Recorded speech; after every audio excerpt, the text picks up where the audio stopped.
Pembacaan Alkitab 1 tahun, hari ke-21, Keluaran, pasal 13-15.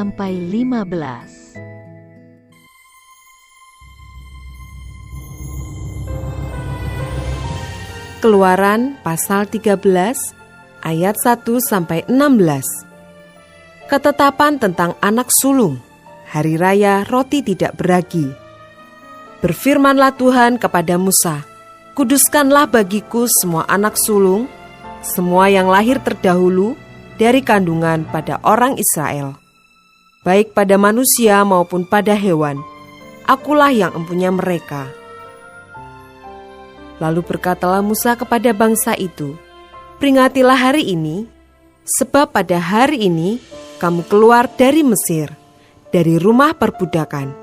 Karena dengan kekuatan tangannya, Tuhan telah membawa kamu keluar dari sana. Sebab itu tidak boleh dimakan sesuatu pun yang beragi. Hari ini kamu keluar dalam bulan Abib.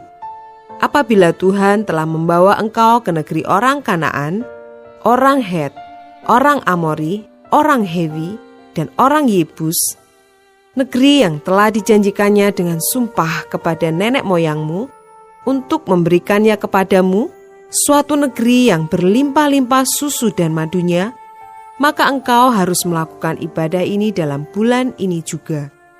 Makanlah roti yang tidak beragi 7 hari lamanya, dan pada hari yang ke-7 akan diadakan hari raya bagi Tuhan. Roti yang tidak beragi haruslah dimakan selama 7 hari itu. Sesuatu pun yang beragi tidak boleh dilihat padamu. Bahkan ragi tidak boleh dilihat padamu di seluruh daerahmu. Pada hari itu harus kau beritahukan kepada anakmu laki-laki, ibadah ini adalah karena mengingat apa yang dibuat Tuhan kepadaku pada waktu aku keluar dari Mesir. Hal itu bagimu harus menjadi suatu tanda pada tanganmu dan menjadi peringatan di dahimu, supaya hukum Tuhan ada di bibirmu. Sebab dengan tangan yang kuat, Tuhan telah membawa engkau keluar dari Mesir. Haruslah kau pegang ketetapan ini pada waktunya yang sudah ditentukan, dari tahun ke tahun.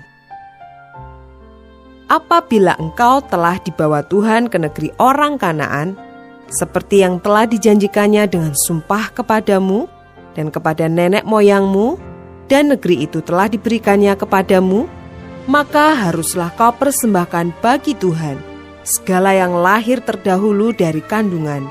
Juga setiap kali ada hewan yang kau punyai beranak pertama kali, anak jantan yang sulung adalah bagi Tuhan. Tetapi setiap anak keledai yang lahir terdahulu, kau tebuslah dengan seekor domba, atau jika engkau tidak menebusnya, engkau harus mematahkan batang lehernya. Tetapi mengenai manusia, setiap anak sulung di antara anak-anakmu lelaki, haruslah kau tebus. Dan apabila anakmu akan bertanya kepadamu di kemudian hari, apakah artinya itu? Maka haruslah engkau berkata kepadanya, dengan kekuatan tangannya, Tuhan telah membawa kita keluar dari Mesir, dari rumah perbudakan. Sebab ketika Firaun dengan tegar menolak untuk membiarkan kita pergi, maka Tuhan membunuh semua anak sulung di tanah Mesir, dari anak sulung manusia sampai anak sulung hewan. Itulah sebabnya maka aku biasa mempersembahkan kepada Tuhan segala binatang jantan yang lahir terdahulu dari kandungan. Sedang semua anak sulung di antara anak-anakku lelaki kutebus. Hal itu harus menjadi tanda pada tanganmu dan menjadi lambang di dahimu, sebab dengan kekuatan tangannya Tuhan membawa kita keluar dari Mesir.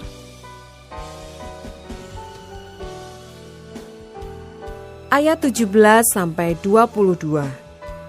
Allah menuntun umatnya. Setelah Firaun membiarkan bangsa itu pergi, Allah tidak menuntun mereka melalui jalan ke negeri orang Filistin, walaupun jalan ini yang paling dekat. Sebab firman Allah, jangan-jangan bangsa itu menyesal apabila mereka menghadapi peperangan, sehingga mereka kembali ke Mesir. Tetapi Allah menuntun bangsa itu berputar melalui jalan di padang gurun menuju ke Laut Teberau. Dengan siap sedia berperang, berjalanlah orang Israel dari tanah Mesir. Musa membawa tulang-tulang Yusuf, sebab tadinya Yusuf telah menyuruh anak-anak Israel bersumpah dengan sungguh-sungguh, Allah tentu akan mengindahkan kamu, maka kamu harus membawa tulang-tulangku dari sini. Demikianlah mereka berangkat dari Sukot dan berkemah di Etam, di tepi padang gurun. Tuhan berjalan di depan mereka pada siang hari dalam tiang awan untuk menuntun mereka di jalan, dan pada waktu malam dalam tiang api untuk menerangi mereka, sehingga mereka dapat berjalan siang dan malam. Dengan tidak beralih, tiang awan itu tetap ada pada siang hari dan tiang api pada waktu malam di depan bangsa itu.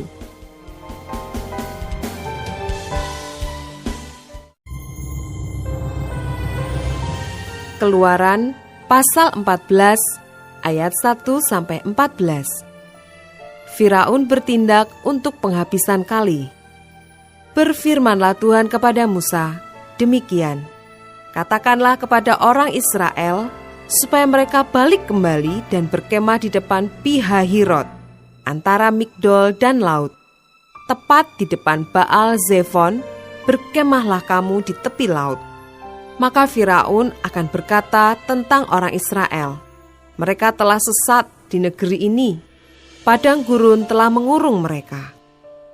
Aku akan mengeraskan hati Firaun, sehingga ia mengejar mereka. Dan terhadap Firaun dan seluruh pasukannya, aku akan menyatakan kemuliaanku, sehingga orang Mesir mengetahui bahwa akulah Tuhan. Lalu mereka berbuat demikian.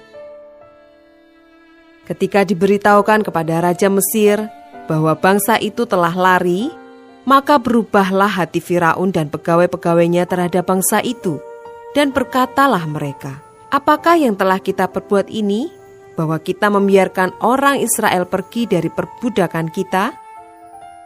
Kemudian ia memasang keretanya dan membawa rakyatnya serta. Ia membawa 600 kereta yang terpilih, ya, segala kereta Mesir, masing-masing lengkap dengan perwiranya. Demikianlah Tuhan mengeraskan hati Firaun, Raja Mesir itu, sehingga ia mengejar orang Israel.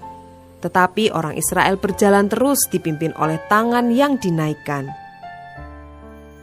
Adapun orang Mesir, segala kuda dan kereta Firaun, orang-orang berkuda dan pasukannya, mengejar mereka dan mencapai mereka pada waktu mereka berkemah di tepi laut, dekat Pi-hahirot, di depan Baal Zefon. Ketika Firaun telah dekat, orang Israel menoleh, maka tampaklah orang Mesir bergerak menyusul mereka. Lalu sangat ketakutanlah orang Israel, dan mereka berseru-seru kepada Tuhan. Dan mereka berkata kepada Musa, apakah karena tidak ada kuburan di Mesir, maka engkau membawa kami untuk mati di padang gurun ini? Apakah yang kau perbuat ini terhadap kami dengan membawa kami keluar dari Mesir?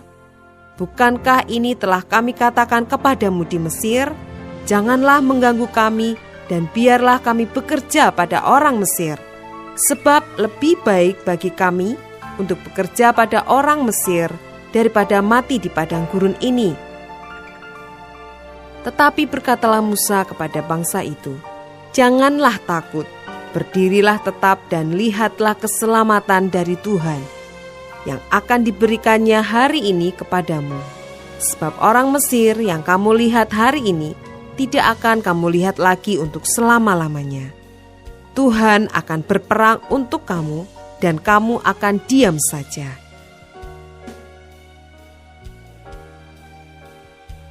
Ayat 15 sampai dengan 31. Menyeberangi Laut Teberau. Berfirmanlah Tuhan kepada Musa, mengapakah engkau berseru-seru demikian kepadaku? Katakanlah kepada orang Israel supaya mereka berangkat. Dan engkau angkatlah tongkatmu dan ulurkanlah tanganmu ke atas laut dan belahlah airnya, sehingga orang Israel akan berjalan dari tengah-tengah laut di tempat yang kering. Tetapi sungguh, Aku akan mengeraskan hati orang Mesir, sehingga mereka menyusul orang Israel. Dan terhadap Firaun dan seluruh pasukannya, keretanya dan orangnya yang berkuda, aku akan menyatakan kemuliaanku. Maka orang Mesir akan mengetahui bahwa akulah Tuhan, apabila aku memperlihatkan kemuliaanku terhadap Firaun, keretanya dan orangnya yang berkuda. Kemudian bergeraklah malaikat Allah yang tadinya berjalan di depan tentara Israel, lalu berjalan di belakang mereka, dan tiang awan itu bergerak dari depan mereka, lalu berdiri di belakang mereka.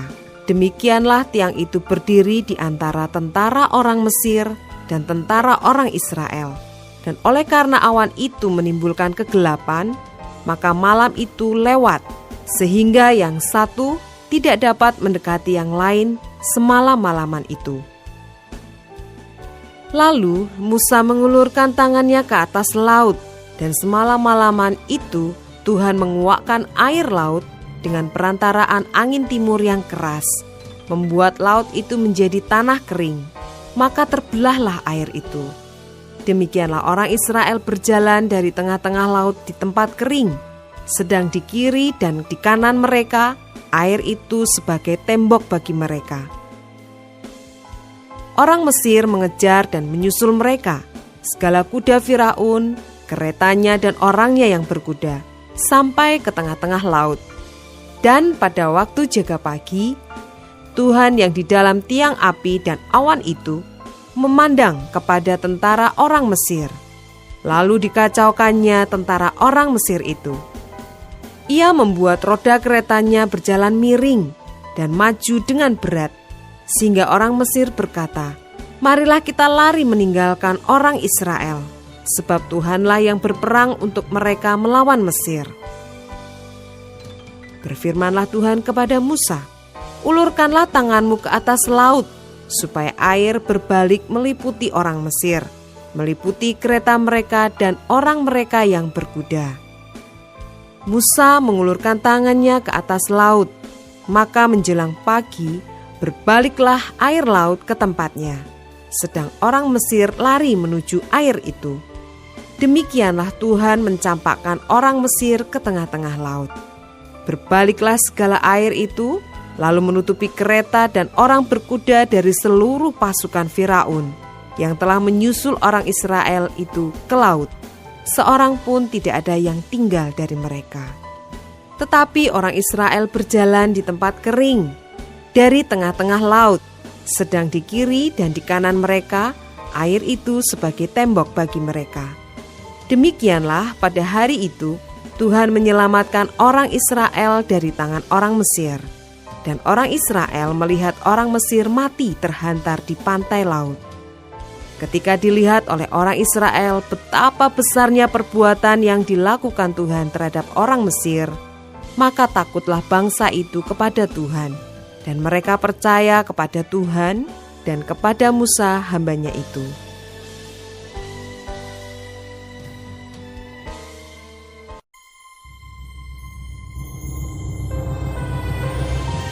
Keluaran pasal 15 ayat 1-21. Nyanyian Musa dan Israel. Pada waktu itu Musa bersama-sama dengan orang Israel menyanyikan nyanyian ini bagi Tuhan yang berbunyi, "Baiklah aku menyanyi bagi Tuhan, sebab ia tinggi luhur, kuda dan penunggangnya dilemparkannya ke dalam laut. Tuhan itu kekuatanku dan mazmurku, ia telah menjadi keselamatanku. Ia Allahku, kupuji dia, ia Allah Bapakku, kuluhurkan dia. Tuhan itu pahlawan perang, Tuhan itulah namanya." Kereta Firaun dan pasukannya dibuangnya ke dalam laut, para perwiranya yang pilihan dibenamkan ke dalam laut Teberau. Samudra raya menutupi mereka, ke air yang dalam mereka tenggelam seperti batu. Tangan kananmu, Tuhan, mulia karena kekuasaanmu. Tangan kananmu, Tuhan, menghancurkan musuh. Dengan keluhuranmu yang besar, Engkau meruntuhkan siapa yang bangkit menentang Engkau. Engkau melepaskan api murkamu yang memakan mereka sebagai tunggul gandum. Karena nafas hidungmu, segala air naik bertimbun-timbun. Segala aliran berdiri tegak seperti bendungan. Air bah membeku di tengah-tengah laut. Kata musuh, aku akan mengejar, akan mencapai mereka, akan membagi-bagi jarahan. Nafsuku akan kulampiaskan kepada mereka, akan kuhunus pedangku, tanganku akan melenyapkan mereka. Engkau meniup dengan taufanmu, laut pun menutupi mereka, sebagai timah mereka tenggelam dalam air yang hebat. Siapakah yang seperti Engkau di antara para Allah, ya Tuhan? Siapakah seperti Engkau? Mulia karena kekudusanmu, menakutkan karena perbuatanmu yang masyhur. Engkau pembuat keajaiban. Engkau mengulurkan tangan kananmu, bumi pun menelan mereka. Dengan kasih setiamu engkau menuntun umat yang telah kau tebus. Dengan kekuatanmu engkau membimbingnya ke tempat kediamanmu yang kudus. Bangsa-bangsa mendengarnya, mereka pun menggigil. Gentaran menghinggapi penduduk tanah Filistin. Pada waktu itu gemparlah para kepala kaum di Edom. Kedahsyatan menghinggapi orang-orang berkuasa di Moab. Semua penduduk tanah Kanaan gemetar. Ngeri dan takut menimpa mereka karena kebesaran tanganmu. Mereka kaku seperti batu. Sampai umatmu menyeberang, ya Tuhan, sampai umat yang kau peroleh menyeberang. Engkau membawa mereka dan kau cangkokkan mereka di atas gunung milikmu sendiri, di tempat yang telah kau buat kediamanmu. Ya Tuhan, di tempat kudus yang didirikan tanganmu. Ya Tuhan, Tuhan memerintah kekal selama-lamanya. Ketika kuda Firaun dengan keretanya dan orangnya yang berkuda telah masuk ke laut, maka Tuhan membuat air laut berbalik meliputi mereka. Tetapi orang Israel berjalan di tempat kering dari tengah-tengah laut. Lalu Miriam nabiah itu, saudara perempuan Harun, mengambil rebana di tangannya. Dan tampillah semua perempuan mengikutinya, memukul rebana serta menari-nari. Dan menyanyilah Miriam memimpin mereka. Menyanyilah bagi Tuhan, sebab ia tinggi luhur. Kuda dan penunggangnya dilemparkannya ke dalam laut.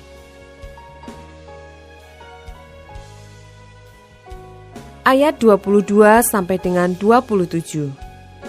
Di Mara dan di Elim. Musa menyuruh orang Israel berangkat dari Laut Teberau, lalu mereka pergi ke padang gurun Syur. 3 hari lamanya mereka berjalan di padang gurun itu dengan tidak mendapat air. Sampailah mereka ke Mara, tetapi mereka tidak dapat meminum air yang di Mara itu, karena pahit rasanya. Itulah sebabnya dinamai orang tempat itu Mara. Lalu bersungut-sungutlah bangsa itu kepada Musa. Kata mereka, apakah yang akan kami minum? Musa berseru-seru kepada Tuhan, dan Tuhan menunjukkan kepadanya sepotong kayu. Musa melemparkan kayu itu ke dalam air, lalu air itu menjadi manis. Di sanalah diberikan Tuhan ketetapan-ketetapan dan peraturan-peraturan kepada mereka, dan di sanalah Tuhan mencoba mereka. Firman-Nya, jika kamu sungguh-sungguh mendengarkan suara Tuhan Allahmu, dan melakukan apa yang benar di matanya, dan memasang telingamu kepada perintah-perintahnya, dan tetap mengikuti segala ketetapannya, maka aku tidak akan menimpakan kepadamu penyakit manapun yang telah kutimpakan kepada orang Mesir, sebab aku Tuhanlah yang menyembuhkan engkau. Sesudah itu sampailah mereka di Elim. Di sana ada 12 mata air dan 70 pohon kurma. Lalu berkemahlah mereka di sana di tepi air itu.